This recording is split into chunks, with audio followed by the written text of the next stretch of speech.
Halo, yambi bakunze baho muri TV show, ndabashuje mu izina rya Yesu, ndabaramukije inshuti zanjye, ndizera yuko mumeze neza, ndabahobeye cyane, ndizera ko cyumweru cyababereye cyiza, abo kitabereye cyiza mwihangane bibaho, Imana izabagirira neza, namwe hari ikindi gihe bizaba bimeze neza.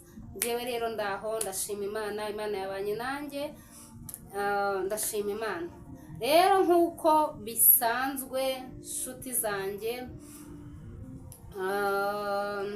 nababwiye yuko nzajya ngerageza kubasangiza ibitekerezo byanjye, kubabwira ibintu uko mbyumva, abazajya bangisha inama nzajya mbizana tubisangire tubisharinge, kuko hari igihe umuntu ashobora kukugisha inama ariko iyo nama wenda wamuha ukayimuha ariko ikaba yafasha n'abandi ku ruhande.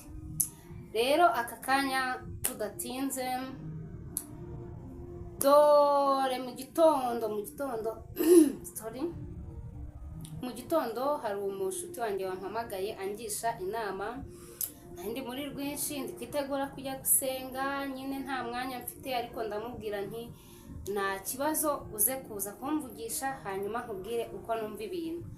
Ubwo rero mu by'ukuri yampamagaye, ni umukobwa wanjye, ni umukobwa w'inshuti yanjye, ni umukobwa umbwira utuntu twinshi cyane, angisha inama. Ubwo rero iyo nama yangishije yayinyandikiye muri message, arambwira ati kubera hari umuhungu yari afite bakundanaga, arangije rero anyandikira muri message, arampamagara ambwira ko ndimo kwihuta, arangije ampa message ambwira ati umeste waramutse ute, rero mfite ikibazo cyankomereye, nabuze ibitotsi, nabuze uko ndyama, ibintu byose byanshanze, ati ndagira ngo umpe inama. Rero mu by'ukuri uwo muhungu nari nsanzwe muzi, yari yaramumbwiye, nyine yaranganirije, yambwira n'imishinga bafitanye na gahunda bafitanye mu kwezi kwa gatatu.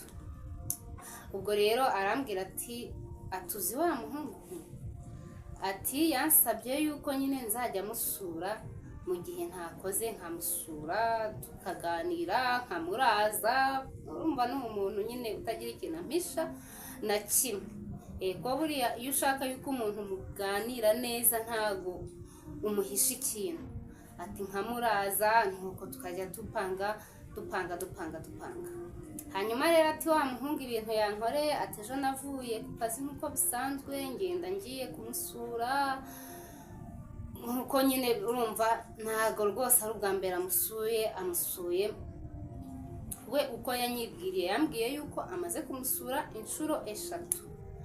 Ati rero mami wa muhungu ukuntu byagenze, ati naraye ngiye nk'uko bisanzwe, ati ngezeyo ndatangira ndateka, maze guteka nkora amasuku hose, reka sinakubwira.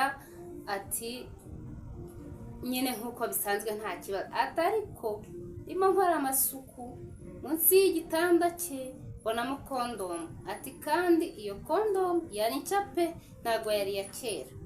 Ati mbibonye numva nguye mu kantu, mbuze icyo nkora, mbuze aho nkwirwa. Ati mu by'ukuri numiwe, nashobewe nuko. Ati umuhungu mbimubajije aramwara, aratungurwa, ansaba imbabazi, ambwira yuko rwose yacitswe, namwe nyine murabyumva. Ati nukuri, ati nacitswe, kandi urabizi ni wowe nkunda, kandi n'ibiki. Ati none rero, ati mu by'ukuri, ati ndumva byambere ihurizo rikomeye. Ubwo rero urumva ibyo ngibyo yabimpaye muri message, nta mwanya nari nabonye wo kuba wenda namuvugisha cyangwa nagira gute. Noneho rero ubwo naje kumuhamagara, amaze se ibintu wambwiye bimeze gute? Ati uko nabikubwiye niko bimeze, ariko urumva yambwiye n'ibindi. Ati ubwo nahise ndakarangira umujinya, mu gitondo bukeye nkora ubushakashatsi bwanjye, njya mu baturanyi. Ati hari umwana w'umukozi nabajije, abantu baza muri urwo rugo mubaza iki? Ati uwo mwana nabajije yambwiye ko hajya haza abakobwa 3 batandukanye. ati rero ubwo mu by'ukuri ataba bakobwa urumva ni abantu batandukanye, si n'umuntu kandi afitanye n'ubukwe n'uwo musore mu kwa gatatu. Arambwira ati ngaho ngira inama nawe nk'umuntu mukuru, nk'umuntu w'inshuti yanjye, nk'umuntu nabwiye ibintu byose, ngaho ngira inama. Mu by'ukuri ngewe nagerageje kumugira inama yanjye uko nyumva ko nge ibyo ntakora ntabwo nabyifuriza undi cyangwa mbikorera undi. Nuko rero akimara kubimbwira nkabitekereza neza mu bwenge bwanjye, nibaje se umuntu ufite ubukwe mu kwa gatatu akaba atararekura, akaba ari wa muntu uzana umuntu no munsi ejo akazana undi, ejo akazana undi. Mu by'ukuri namaje ntise mukobwa, wowe urumva uri kumukunda? Urumva urukundo umufitiye rungana iki? Urumva ibyo wowe wabyihanganira? Umukobwa ati ngewe ndi mu rujijo byanshobeye ibiki n'ibiki. Ngewe rero nkanjye nka Odile ni ukuri ntabwo uwo musore ntacyo namukorera ngo mukunde, nta nubwo nakomezanya nawe, kuko buriya umwana apfa mu iterura. Niba ubonye ibintu nk'ibyo mu itangiriro, ubwo mo hagati umuntu mutarabana agakora ibintu nk'ibyo, ko ngo yabajije amakuru amubwira ko haza abantu aba batatu batandukanye.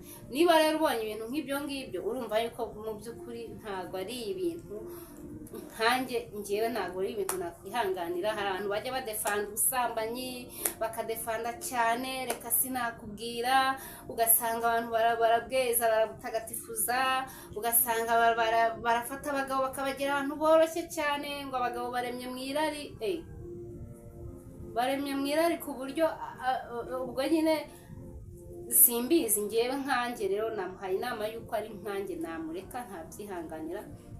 Ni ukuri biri too much. Niyo yaba ari umwe sinzi yuko ngewe kwihangana rwose ku muntu mutarabana biragoye, kereka wenda ari nk'umuntu mubana.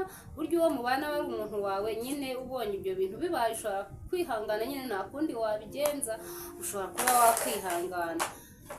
Ariko umuntu nta sezerano mufitanye na rimwe, ntaki uzi izo kese byonyine no kujyayo uzi mu mutima wawe yuko hari ibikomere wagize mbere yuko mubana, ubwabyo byatuma nta cyizere umugirira, byatuma ugenda umukeka, byatuma ugenda n'ubundi rwose buri munsi atinda gutaha, ukavuga uti byagenze gutya, niyo yakizwa gute wabonye ibyo bimenyetso ko ari bitatu, biteye ubwoba pe. Ni ukuri ngewe rero namugiriye inama yuko yamureka.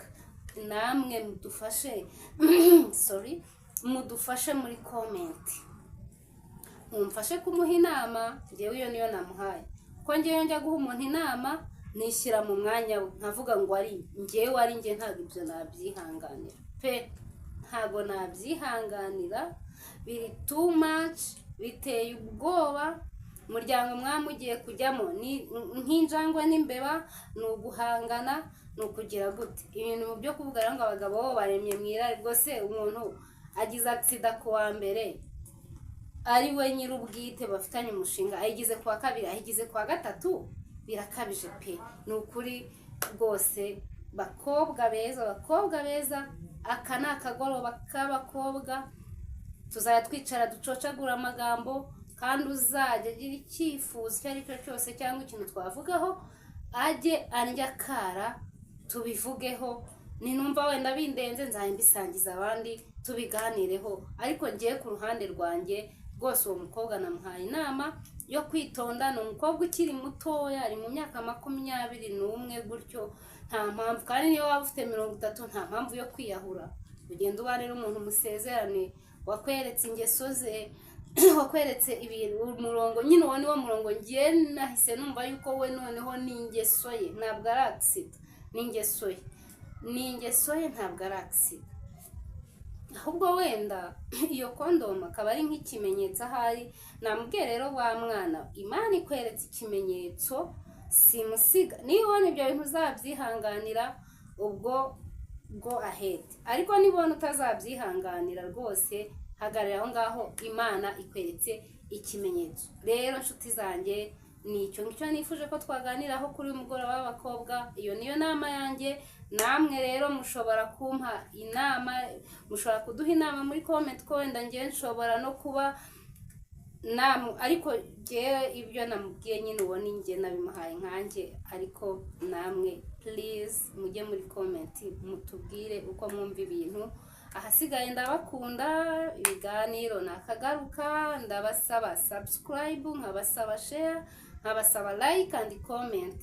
Murabizi neza mundi ku mutima buri kintu cyose tuzajya dushaka kuvuganaho tuzajya tukivuganaho. Nimunifuza ngo tuvuge kuri iki ujye wandika muri comment, tuzajya tubisoma noneho tubivuge. Ahasigaye ibirenze. Bye, I love you my people.